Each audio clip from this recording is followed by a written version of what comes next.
Mak ayah, kau nampak abang-abang atau uncle-uncle yang terlalu rapat dengan budak-budak ni, mak ayah kena hati-hati. Pedophile berleluasa. Aku nak cerita benda ni bukan untuk tuduh sesiapa tau. Ini awareness untuk semua orang tahu sebab benda ni memang wujud dan pakar sendiri dah lama membincangkan perkara ni. Umur lagi tua lah, tak berkahwin lagi dan ada yang dah kahwin juga. Dan peliknya, suka rapat dengan budak-budak lelaki je. Lagi-lagi yang good looking and yang masih remaja-remaja. Alasan dia nampak baik tau. Budak tu anak yatim lah, budak tu bermasalah lah. Dia kata nak tolong, nak betulkan, nak bimbing kononnya. Dan dia ni suka tau belanja, makan, belikan barang. Kadang siap tolong belikan barang dapur untuk mak budak tu. Sebab apa tau? Borak elok-elok dengan mak ayah pasal kebajikan anak, pasal solat, pasal agama. Bila kepercayaan dah ada, barulah dia rasa bebas bergaul dengan budak tu. Mak bapak dah percaya.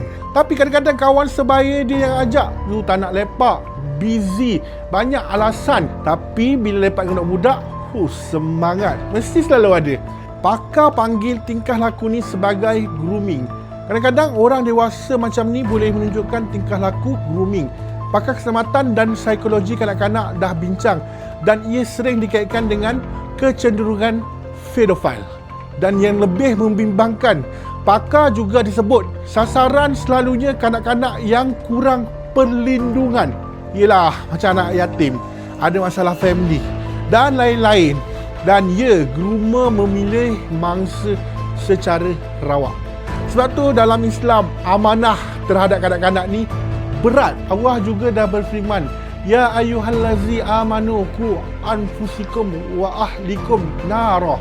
Wahai orang-orang yang beriman, peliharalah diri kamu dan keluarga kamu. Surah Al-Tahrim ayat 6. Ini bukan soal buruk sangka tau. Ini soal jaga-jaga. Kalau seseorang terlalu obses dengan kanak-kanak, yang tu bukan benda kecil. Hati-hati. Takut je kalau dia pedophile. Just hati-hati. Dan untuk adik-adik yang dengar ni, kalau ada orang dewasa, walaupun nampak baik, buat kau rasa tak selesa, minta salam cium peluk semua tu. Salam cium peluk tu sunnah. Tapi kalau dia lebih tu dah lain macam. Tapi kalau dengan kawan dia, tak minta pula benda tu semua kan. Hanya dengan korang. Hati-hati. Itu sudah cukup untuk korang jauh daripada orang tersebut.